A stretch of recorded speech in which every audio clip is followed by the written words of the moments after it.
रहा हूं दोनों बातों पर। समाजवादी पार्टी के मुखिया अखिलेश यादव जी फ्रस्ट्रेशन में हैं। आप कृपया उनसे पूछिए कि 12 से 17 तक और 3 बार उनके पिताजी इस प्रदेश को संभाल चुके हैं।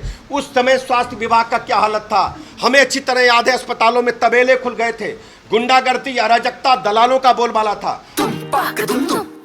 अरे श्रीमती जी, कुछ तो सस्ता लो, बचत करो।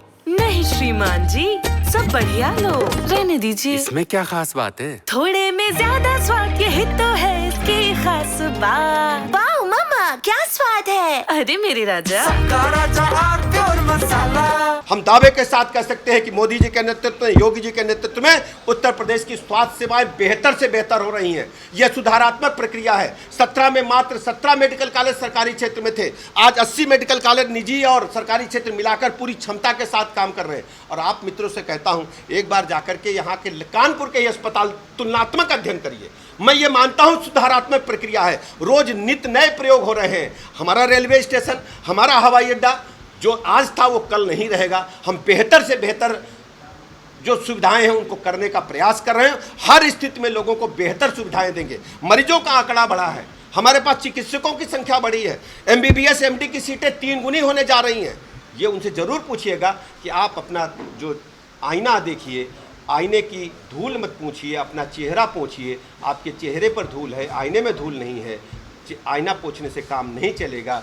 कृपया आलोचना करने से पहले हमारी सरकार के कार्यों का अध्ययन करें और डिबेट करें। मैं खुलेआम कहता हूं, अगर उनमें से चाहिए तो डिबेट करें, मैं डिबेट करने के लिए तैयार हूं। उनके पास एक बात का जवाब नहीं होगा, केवल जातिवाद, भ्रष्टाचार और भाई भतीजावाद के आधार पर समाजवादी पार्टी सरकार चलाना जानती है। भारतीय जनता पार्टी सर्व समाज की पार्टी है।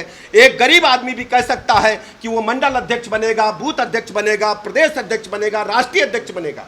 पार्लियामेंट में आपने देखा, जब अखिलेश जी ने टोका तो उन्होंने कहा आप तो अपनी पार्टी के 25 बरस तक अध्यक्ष रहेंगे। हमारे नेता ने कहा। समाजवादी पार्टी, कोई पूछिए नीति नियंता कौन है? पार्लियामेंट्री बोर्ड एक बेडरूम में बैठ करके पार्टी की नीति तय करता है। भारतीय जनता पार्टी देश के गरीबों की पार्टी है।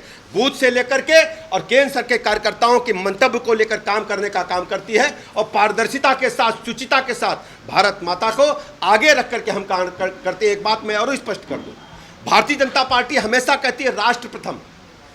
व्यक्ति से पहले पार्टी है और पार्टी से पहले राष्ट्र है। हमने ये करके दिखाया है। और जितने भी ये पार्टियां बैठी हैं, चाहे कांग्रेस पार्टी हो, चाहे समाजवादी पार्टी हो, इनसे जरूर पूछिएगा मान्यवर कि जब देश पर बात आती है आप कहां चले जाते हो। भारतीय जनता पार्टी ने करके दिखाया है। जब देश में इमरजेंसी काला कानून कांग्रेस पार्टी ने लागू करने का काम किया था, पत्रकारों पर, प्रेस पर प्रतिबंध लगा दिए गए थे, आने जाने पर, बोलने पर, आम जनता पर प्रतिबंध थे। हम दैविक स्वतंत्रता खो चुके थे, संविधान की हत्या कर दी गई थी। उस समय भारतीय जनता पार्टी के नीति नेताओं ने, पूज्य अटल बिहारी वाजपेयी ने, आडवाणी जी ने तय किया था, तत्कालीन जनसंघ को पूरी तरह से जनता पार्टी में विलय कर दिया था। कहा पार्टी पहले नहीं, हमें राष्ट्र को बचाना पड़ेगा, भारत माता को बचाना पड़ेगा, संविधान को बचाना पड़ेगा। ऐसी है भारतीय जनता पार्टी। समाजवादी पार्टी उनकी बराबरी नहीं कर सकती, कांग्रेस उनकी बराबरी नहीं कर सकती। ये सवाल जरूर उनसे पूछिएगा। अरे श्रीमती जी, कुछ तो सस्ता लो, बचत करो। नहीं श्रीमान जी, सब बढ़िया लो, रहने दीजिए। इसमें क्या खास बात है? थोड़े में ज्यादा स्वाद, यही तो है इसकी खास बात। वाओ मामा, क्या स्वाद है। अरे मेरे राजा, मसाला